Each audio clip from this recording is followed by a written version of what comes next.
हाय दोस्तों, नमस्कार। आज का यह वीडियो कक्षा 9th के बच्चों के लिए साइंस 2 के चैप्टर 15 सजीवों की जीवन प्रक्रियाएं इस टॉपिक पर है।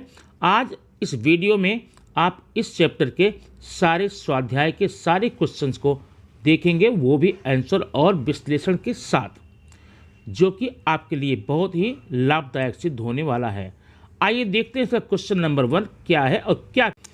ये रहा आपके सामने स्वाध्याय का क्वेश्चन नंबर 1, जिसमें आप देखेंगे योग जोड़ियां मिलाकर उसके संदर्भ में स्पष्टीकरण देना है। तो आप क्या करेंगे, इसमें 3 कॉलम बनाएंगे। नंबर 1 3 कॉलम बनाएंगे, 1 2 3, एक लास्ट में यहाँ पर तीसरा बनाएंगे। वहाँ आपको इसका एक्सप्लेन करना होगा, स्पष्टीकरण देना होगा। आइए देखते हैं। स्तंभ अ, स्तंभ ब। पॉइंट नंबर 1 है बीजांड की दिशा में होने वाली पराग नलिका में वृद्धि। आप जानते होंगे पराग नलिका का निर्माण होता है जो बीजांड की तरफ जाता है, वह बी में क्या होगा? वह आंसर है रसायन अनुवर्तन गति या रसायन अनुवर्ती गति। नंबर 2 प्ररोह संस्थान की होने वाली वृद्धि। प्ररोह का मतलब होता है तने में वृद्धि, उसके अग्रस्थ भाग में वृद्धि जब होती है तो क्या बोलते हैं? वह प्रकाश की दिशा में जाता है, इसलिए आपके सामने आएगा सी, प्रकाश अनुवर्ती गति। नंबर 3 देखेंगे जल संस्थान की होने वाली वृद्धि को क्या कहते हैं। अब देखिए, जल की वृद्धि का संबंध 2 से है, एक है जलानुवर्ती गति और एक है गुरुत्वानुवर्ती गति। लेकिन ध्यान देना, यहाँ पर 2 क्वेश्चन दिए गए हैं। जल संस्थान की होने वाली वृद्धि को हम क्या बोलेंगे? गुरुत्वानुवर्ती गति। नंबर ए जाएगा, और जबकि पानी की दिशा में होने वाली वृद्धि को जलानुवर्ती गति कहते हैं। इस प्रकार से आपकी जोड़ियां पूरी तरह से स्पष्ट क्लियर हो गई। अब आइए देखते हैं क्वेश्चन नंबर 2 आपके लिए क्या लेकर आता है। अब ध्यान देना, आपके सामने एक ये परिच्छेद है, एक पैसेज है। इसको आपको पढ़ करके इसके आधार पे प्रश्नों के उत्तर देने होंगे। आइए देखते हैं क्या इसमें लिखा है। अंगीठी पर दूध उबलने के लिए रखा था। और किसने रखा था? रसिका ने। रसिका जो अंगीठी पे दूध उबाल रही थी, और हुआ क्या उसमें? हुआ यूँ कि वो टीवी देखने में मगन हो गई।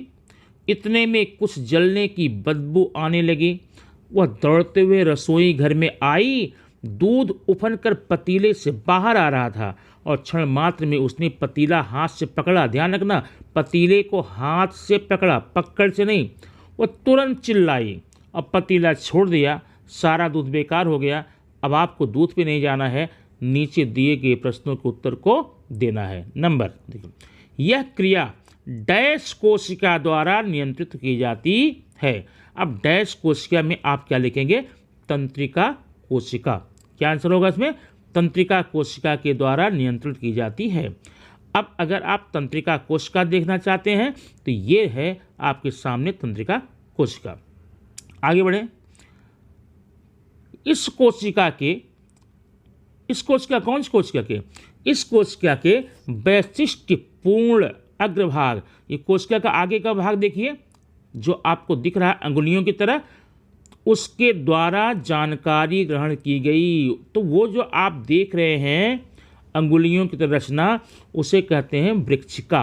क्या बोलते हैं? वृक्षिका। आप यहाँ वृक्षिका डालेंगे। जानकारी ग्रहण की गई और वहाँ से यह जानकारी डैश की तरफ भेजी गई। डैश क्या है? आप देखिए, कोशिका देह, कोशिका काय, जो भी वर्ड आपको मिलेगा। और ये सारे ऑप्शन आप देखें, नीचे आपको ये दिया गया है। तंत्रिका कोशिका, मांसपेशी, आवेग, वृक्षिका, तंत्र, ठीक है। इसी में आपको देने हैं। आप समझ गए? आगे देखेंगे। माने यह है जानकारी जो है कोशिका की कहाँ भेजी जाती है? कोशिका काय में, कोशिका देह में। और उसके बाद क्या है? और वहाँ से डैश के अग्रभाग तक भेजी जाती है। डैश का किसका अग्रभाग है? एक्सान, अक्ष। यहाँ क्या लिखेंगे आप? अक्ष के अग्रभाग तक भेजी गई। निर्मित हुए रसायन तंत्रिका कोशिका की अति सूक्ष्म खोखली जगह, माने दो तंत्रिकाओं की जगह में, दो तंत्रिका कोशिकाओं के बीच में एक छोटा सा स्थान होता है, उसे बोलते हैं संपर्क स्थान। क्या बोलते हैं? संपर्क स्थान। अब आगे देखेंगे क्या होता है। इस प्रकार शरीर में संवहन होता है और आवेग डैश से डैश तक पहुंचाया जाता है। कहाँ से पहुंचाया जाता है? यह आपके डैश से डैश तक पहुंचाया जाता है, माने आपकी जो कार्य कोशिकाएं होती हैं, जो इंद्रियां होती हैं, वहाँ से लेकर के मेरुरज्जु तक पहुंचाया जाता है। तब जाकर के यह क्रिया आपकी पूरी होती। कौन सी क्रिया? प्रतिवर्ती क्रिया। प्रतिवर्ती क्रिया। दोस्तों, आपका ये रहा क्वेश्चन नंबर 2 आपके सामने।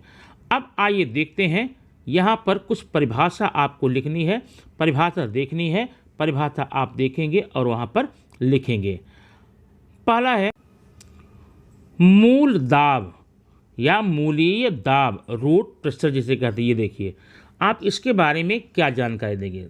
आप ध्यान सुनिए, मूल दाब होता क्या है। ध्यान सुनने के बाद आप एक बार अगर बुक में देख लेंगे तो आपका पूरा कंफर्म हो जाएगा। आप कहीं भी किसी भी कंडीशन में आप अपने पेपर में, आप नोटबुक में लिख सकते हैं। जब जड़ें पानी को अपने अंदर एब्जॉर्ब कर लेती हैं, पानी को अपने अंदर ले लेती हैं, तो क्या वो फूल जाती हैं। जब जड़ों के अंदर मूल टोपी के अंदर पानी जाता है तो जड़ें, जो जड़ की कोशिकाएं होती हैं, वो फूल जाती हैं। और फूली हुई यह कोशिकाओं पर पड़ने वाला दाब, जब जो दाब पड़ता है वह अपने से बगल, उससे जो कोशिका जुड़ी हुई है उस कोशिका पर भी वो दाब पड़ता है। और इसी दाब के कारण, इसी दाब को हम कहते हैं मूल दाब, मूलीय दाब। आप समझ में गए ना? मतलब जब मूल टोपी के द्वारा जल का प्रवाह जड़ों की कोशिकाओं में होता है, जड़ों की कोशिकाएं स्फीत हो जाती हैं, फूल जाती हैं, और फूल जाने के बाद में इनका दाब उनके बगल वाली कोशिका पर पड़ता है, और इसी पड़ने वाले दाब को हम बोलते हैं मूल दाब। अब देखेंगे, अगला है वाष्पोच्छ्वास क्या होता है, श्वसन का। इसमें श्वसन में हम देखेंगे यहाँ पर transpiration, removal of water in form of, पौधों की पत्तियों में स्थित पर्णरंध्र, स्टोमेटा, पर्णरंध्र के द्वारा पानी को वाष्प के रूप में वायुमंडल में मुक्त करने की क्रिया को वाष्पोच्छ्वास कहते हैं या वाष्प उत्सर्जन कहते हैं। आप फिर एक बार रिपीट कर सुन लीजिए। पौधों की पत्तियों में होता है पर्णरंध्र, और पर्णरंध्र के द्वारा पानी को वाष्प के रूप में वायुमंडल में छोड़ा जाता रहता है। इसी क्रिया को कहते हैं वाष्पोत्सर्जन। आप समझ गए होंगे। आइए देखते हैं, अगला है तंत्रिका कोशिका। तंत्रिका कोशिका क्या होती है, यहाँ देखेंगे तंत्रिका कोशिका के बारे में। तंत्रिका कोशिका एक लंबी कोशिका होती है। हमारे शरीर की सबसे लंबी कोशिका तंत्रिका कोशिका होती है। जीके के रूप में आप ध्यान लीजिए, माने मानव शरीर की सबसे बड़ी कोशिका तंत्रिका कोशिका होती है। इसमें ढेर सारे पार्ट होते हैं, जैसे वृक्षिका होती है, कोशिका काय होता है, कोशिका काय के अंदर केंद्रक होता है। आप फिगर देखते जाएंगे, आपको समझ में आता जाएगा। और ये न्यूरॉन जो होता है एक स्ट्रक्चरल फंक्शनल यूनिट है, माने कार्य की दृष्टि से और संरचना की दृष्टि से यह सबसे छोटी इकाई होती है। अब आइए देखते हैं मानवीय मस्तिष्क क्या होता है। मानवीय मस्तिष्क आप जानते हैं, एक बार आंसर सुनने के बाद में कंफर्म हो जाएगा। आप सुनिए, मानव मस्तिष्क एक बहुत ही नाजुक कोमल अंग होता है। एक वयस्क व्यक्ति का जो मस्तिष्क होता है वह 1.3 kg, अब आपकी बुक में 1300 ग्राम लिखा गया, मतलब वही है 1300 ग्राम से 1400 ग्राम तक होता है। और इसमें लगभग 100 बिलियन से भी ज़्यादा तंत्रिका कोशिकाएं होती हैं। यह जो है आपके शरीर का मुख्य नियंत्रक पार्ट होता है, नियंत्रण करने वाला अंग होता है। इसकी सुरक्षा 3 स्तरों में की गई है। 3 स्तर में की गई है। ब्रेन में विभिन्न प्रकार की गुहा होती है जिसे हम वीवर कहते हैं, वीवर। और इस वीवर में से जुड़ी हुई एक खांचेदार रचना होती है और उसी के द्वारा से हम क्या बोलते हैं, नाभिकीय या सेंट्रल कैनल बोलते हैं। ये क्वेश्चन आपका रहा मस्तिष्क के बारे में। अब देखेंगे हम प्रतिवर्ती क्रिया, रिफ्लेक्शन एक्शन किसे कहते हैं। रिफ्लेक्शन एक्शन क्या होता है। प्रतिवर्ती क्रिया अचानक स्वतः होने वाली प्रतिक्रिया होती है। प्रतिवर्ती क्रिया क्या होती है, शरीर के अंदर स्वतः और अचानक होने वाली प्रक्रिया जो कि बाहरी उद्दीपकों से प्रेरित होकर की जाती है। अब आपका ये पूरा क्वेश्चन हुआ फिनिश। अब देखेंगे क्वेश्चन नंबर 4, जिसमें आपको कुछ ग्रंथियों के नाम दिए गए हैं और ग्रंथियों के नाम के आधार पे आपको उनसे निकलने वाले हार्मोन्स और संप्रेरक और उनके कार्य लिखने हैं। आइए देखते हैं एक एक करके कौन कौन से। पीयूषिका है, अवटु ग्रंथि, अधिवृक्क ग्रंथि, थाइमस ग्रंथि, वृषण ग्रंथि और अंडाशय ग्रंथि। इसको देखने के लिए हम चलते हैं आपको चार्ट के पास लेकर के, वहाँ सारी बातें क्लियर हो जाएंगी। पहला आपके सामने पीयूषिका ग्रंथि है। अब ये इससे कौन सा हार्मोन निकलता है, यहाँ देखिए, वृद्धि संप्रेरक, अधिवृक्क संप्रेरक, अवटु ग्रंथि संप्रेरक, प्रोलैक्टिन संप्रेरक और ऑक्सीटोसिन संप्रेरक। ये आप संप्रेरक के नाम है, 1 या 2 याद कर सकते हैं। और इसका कार्य क्या होता है, कार्य आप सामने देख सकते हैं यहाँ पर। हड्डियों की वृद्धि को बढ़ावा देना, अधिवृक्क ग्रंथि के रिसाव को बढ़ाना, अवटु ग्रंथि के स्रावित होने को बढ़ाना, माता को दुग्धोत्पादन करने के लिए प्रवृत्त करना, बच्चे का जन्म होते समय गर्भाशय का संकुचन करना, ऋतुस्राव पर मासिक धर्म पर नियंत्रण करना और शरीर में अनुकूलन उत्पन्न करना। ये आपका पीयूषिका ग्रंथि का है। अब उसके नीचे देखेंगे अवटु ग्रंथि, थायराइड बोलते हैं। ये अवटु ग्रंथि में हार्मोन्स कौन सा निकलता है, यहाँ पर देखें, थायरॉक्सिन और कैल्सिटोनिन। अवटु ग्रंथि से थायरॉक्सिन और कैल्सिटोनिन हार्मोन्स निकलता है। अब ये काम क्या क्या करता है, शरीर की वृद्धि और उपापचय क्रिया पर नियंत्रण, कैल्शियम के उपापचय और रक्त के कैल्शियम पर नियंत्रण करने का काम करता है आपका थायरॉक्सिन या थायराइड। अब अगला देखेंगे थाइमस ग्रंथि क्या होती है। थाइमस ग्रंथि में यहाँ पर ये है आपके सामने थाइमस ग्रंथि। ये हृदय के पास वक्ष पंजर में होती है। इससे निकलने वाला हार्मोन्स होता है थाइमोसिन। क्या होता है, थाइमोसिन। और कार्य क्या होता है आप देख सकते हैं, साफ सामने है, प्रतिरक्षा क्षमता की निर्मित करना, कोशिकाओं पर नियंत्रण करना इसका काम होता है। अब अगली ग्रंथि कौन सी है देखते हैं, वृषण ग्रंथि, टेस्टिस। ये वृषण कोष में होता है। इससे आपका जो हार्मोन्स निकलता है उस हार्मोन्स का नाम है टेस्टोस्टेरॉन। और ये क्या करता है, पुरुषों के द्वितीयक लक्षण, लैंगिक विकास करना, जैसे दाढ़ी, मूछ आना, आवाज़ कर्कश होना, इसी टेस्टोस्टेरॉन हार्मोन संप्रेरक के द्वारा ही होता है। अब अगला है ओवरी माने अंडाशय का क्या होता है। अंडाशय ये स्त्रियों में पाया जाता है, गर्भाशय के दोनों ओर होता है। इससे निकलने वाला हार्मोन्स होता है एस्ट्रोजन और प्रोजेस्टेरॉन। इसका काम क्या होता है, स्त्रियों के गर्भाशय अंतः स्तर की वृद्धि करना, स्त्रियों के द्वितीयक लैंगिक गुणों का विकास करना, गर्भाशय के अंतः स्तर को गर्भधारणा के लिए तैयार करना और गर्भधारणा के लिए मददगार होना। ये आपका रहा ग्रंथियों से संबंधित उससे निकलने वाले संप्रेरक। क्वेश्चन नंबर 5, स्वच्छ एवं नामांकित आकृति बनानी है। अब आपके सामने पहला है मानवीय अंतःस्रावी ग्रंथियाँ। मानवीय अंतःस्रावी ग्रंथियाँ आप फिगर में देख सकते हैं, ये है मानवीय अंतःस्रावी ग्रंथि।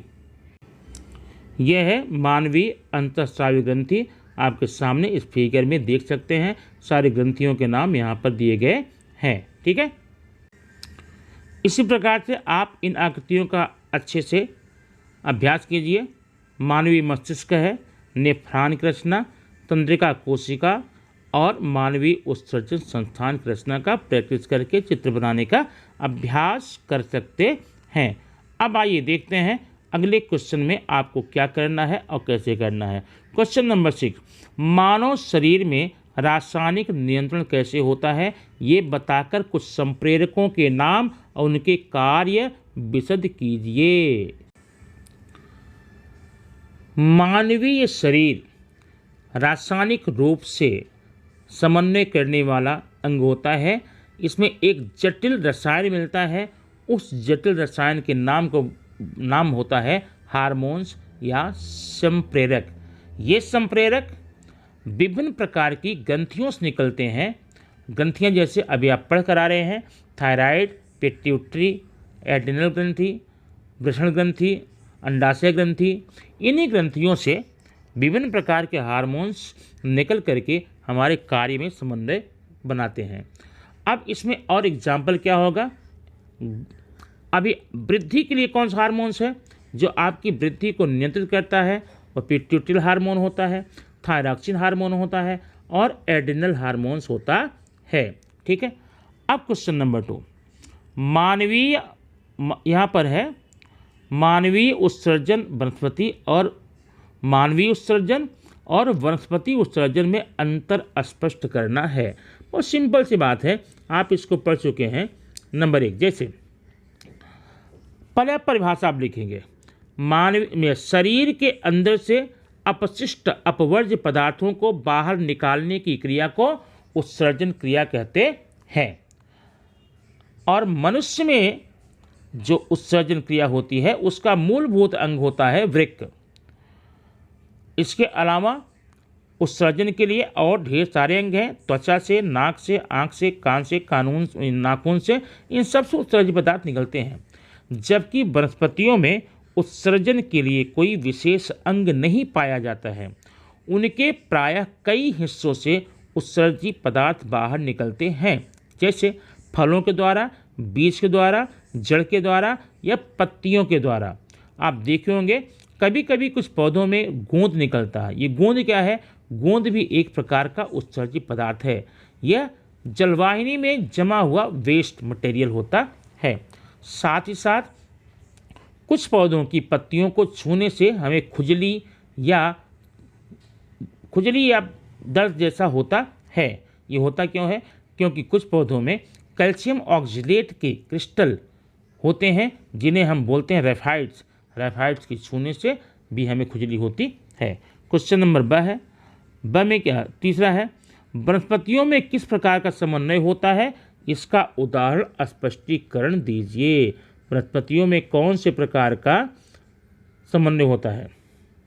अब ऐसा है, जो नर्वस सिस्टम होता है, तंत्रिका तंत्र होता है, उसमें मांसपेशी रचना होती है जो कि जानवरों में काम करते हैं। लेकिन वनस्पतियों में ये समन्वय हार्मोन्स के द्वारा होता है। जो हार्मोन्स निम्नलिखित प्रकार के हैं: auxin, gibberellin, cytokinin and abscisic. Auxin क्या करता है? यह पौधों के तनों की वृद्धि करता है। जिबरेलिन क्या करता है? यह पौधों के बीज में उगने का काम करता है। और साइटोकाइनिन यह कोशिका विभाजन में सहायक होता है। जबकि एब्सिसिक जो होता है यह पौधों की वृद्धि को रोकता है, तनों को मोड़ने का काम करता है या उगने को रोकने का काम करता है। अब ये क्वेश्चन नंबर आपका 6 हो गया। क्वेश्चन नंबर 7 में आप देखेंगे, समन्वय क्या है? समन्वय किसे कहते हैं? What is the coordination? इसका आंसर, हमारे शरीर के कई अंगों का एक साथ मिल करके एक उचित ढंग से कार्य करने की क्षमता को समन्वय कहते हैं। क्वेश्चन नंबर 2, मानवीय उत्सर्जन प्रक्रिया कैसे होती है? इसके बारे में आपका पहले उत्तर बताया जा चुका है। वनस्पतियों में उत्सर्जन मानवीय जीवन के लिए उपयोगी है। वनस्पतियों में परिवहन कैसे होता है? अब वनस्पतियों में परिवहन क्या होता है आप इसको देख सकते हैं। वनस्पतियों में जड़ों द्वारा लिया गया पानी, यह पौधों के हर भाग तक पहुंचना जरूरी होता है। इसलिए मूल दाब के द्वारा यह जल तने तक पहुंचता है और तने से शुरू होते ही जलवाहिनी के द्वारा यह जल खनिज के साथ पौधों के विभिन्न भाग तक पहुंचता है और पत्तियों तक पहुंच करके भोजन बनाने में प्रकाश संश्लेषण की क्रिया मदद करता है और साथ ही साथ पत्तियों में पाए जाने वाले पर्णरंध्र की सहायता से यह पानी वातावरण में मुक्त होता रहता है। उसके बाद पत्तियों में भोजन बनाने की प्रक्रिया होती है, प्रकाश संश्लेषण प्रक्रिया होती है और उस भोजन को पौधों के प्रत्येक अंग तक पहुंचाने के लिए रसवाहिनी नामक रचना होती है जो कि पौधों के भिन्न भिन्न भागों तक पहुंचाती है। बच्चों, मुझे पूरा विश्वास है आप इस वीडियो को देख करके इस चैप्टर को अच्छे से समझ गए होंगे। Thank you very much. फिर मिलते हैं नेक्स्ट वीडियो में कुछ ऐसे ही नए मटेरियल के साथ।